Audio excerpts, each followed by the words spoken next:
उज्यालो सपना लिएर हामी सधैँ अघि बढौँ, उज्यालो सपना लिएर हामी सधैँ अघि बढौँ। अन्धकार नसाको ढोका बन्द गरौँ, अन्धकार नसाको ढोका बन्द गरौँ। स्वच्छ मन स्वच्छ जीवन नै हाम्रो प्रेरणा बनोस्, स्वच्छ मन स्वच्छ जीवन नै हाम्रो प्रेरणा बनोस्। लागु औषध केवल नाम मात्रै रहोस्, लागु औषध केवल नाम मात्रै रहोस्, कथा पुरा नहोस्, कथा पुरा नहोस्। नमस्कार सम्पूर्णमा, म कोशी प्रदेश सङ्खुवासभा जिल्लामा अवस्थित रहेको सूर्य आवासीय माध्यमिक विद्यालय कक्षा 10 मा अध्ययनरत छात्रा सदीक्षा तामाङको तर्फबाट स्वीकार्नुहोस् न्यानो अभिवादन।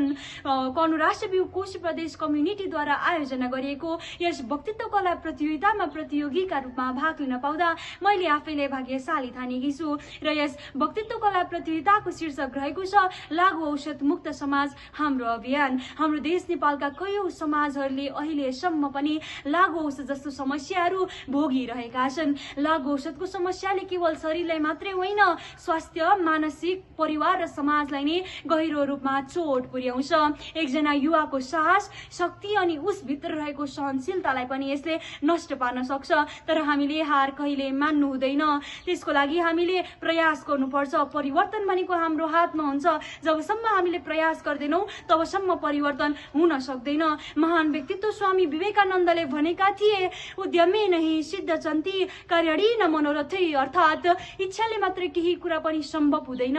त्यसको लागि हामीले प्रयास गर्नुपर्छ, कर्म गर्नुपर्छ, अनि मात्रै हाम्रो जीवनमा परिवर्तन आउन सक्छ। लागु औषधले युवालाई मानसिक, सामाजिक र शारीरिक रूपमा कमजोर बनाउँछ। लागु औषधको कारणले गर्दा एकजना युवाको करियर, उसको जीवनमा देखेको सपना, भविष्य, उद्देश्य र उसको शिक्षालाई पनि यसले नष्ट पार्न सक्छ।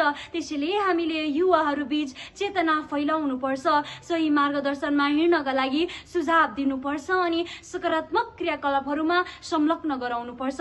आजदेखि नै हामीले जागरुक देखाएनौं भने भोलि आउने पिँढीले भविष्य खोज्दा अन्धकार भविष्य खोज्नुपर्ने हुन्छ। सोच्नुहोस्, यदि हाम्रो समाजमा नशामुक्त युवा भए उनीहरूको आँखाको चमक, हृदयमा साहस अनि जीवनमा उद्देश्य हुनेछ। जबसम्म युवाहरूले आफ्नो उद्देश्य देख्दैन, जीवनमा लक्ष्य देख्दैन, तबसम्म हाम्रो समाजको भविष्य उज्जवल हुन सक्दैन। त्यसैले सोच्नुहोस्, यदि हाम्रो समाज त्यस्तो भयो भने यो एउटा स्वास्थ्य समाज मात्र हुँदैन, यो समाज त एउटा सशक्त र प्रेरणादायी समाज हुनेछ। खेलकुद, सांस्कृतिक कार्यक्रम र सामाजिक सेवा जस्ता कार्यहरूमा हामीले युवाहरूलाई संलग्न गराउनु पर्छ, अनि मात्रै उनीहरू लागु औषध जस्तो समस्याबाट बच्न सक्छौं अथवा हामीले उनीहरूलाई बचाउन सक्छौं। एउटा उत्साही युवा, एउटा सशक्त युवा अनि एउटा शक्तिशाली युवा नै हाम्रो समाजको बल हो। जबसम्म हामी जागरुक हुँदैनौं तबसम्म हाम्रो समाजमा परिवर्तन आउन सक्दैन। हाम्रो देश, हाम्रो परिवार र हाम्रो राष्ट्रको भविष्य उज्जवल अथवा बलियो हुन सक्दैन। त्यसैले हामीले युवाहरूलाई सामाजिक मूल्य सिकाउनु पर्छ र आफ्नो जीवनमा, आफ्नो समाजमा उसको के जिम्मेवारी छ भनेर हामीले उनीहरूलाई सुझाव दिनुपर्छ अथवा सुझाव दिएर उनीहरूलाई त्यस बारेमा जानकारी गराउनु पर्ने हुन्छ।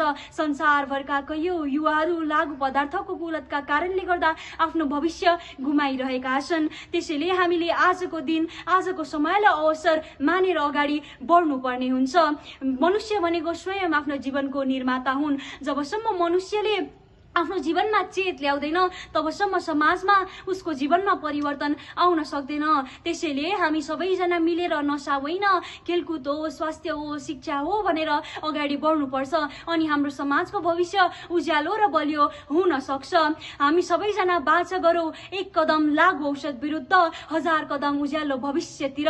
हाम्रो यो तथ्याङ्कमा नै पुष्टि गरेको छ 1,30,000 भन्दा बढी युवाहरू लागु पदार्थको दुर्व्यसनमा अथवा लतमा फसिसकेका छन्, चपेटामा परिसकेका छन्। महात्मा गान्धीले भनेका छन्, भविष्य तिनीहरूको हुन्छ जसले आज त्यसको तयारी गर्छ। तर हाम्रो देशका लागु पदार्थको लतमा फसिसकेका युवाहरूले त आफ्नो भविष्य मात्र बिगारिरहेका छैनन्, उनीहरूले त हाम्रो देशको भविष्यलाई नै अन्धकार बनाइरहेका छन्। त्यसैले हामीले लागु औषध विरुद्ध कडा कानून बनाउनु पर्छ र त्यसलाई कार्यान्वयन गर्नुपर्छ। जनचेतनामूलक कार्यक्रमहरू सञ्चालन गर्नुपर्छ र त्यति मात्रै मात्रै होइन, म अन्त्यमा भन्न चाहन्छु आजको निर्णय भोलिको समाज, आजको कदम भोलिको उज्यालो। आज हामीले प्रेमले, आजको हाम्रो साहसले र आजको हाम्रो कर्मले गर्दा हाम्रो समाजले काँचुली फेर्न सक्छ।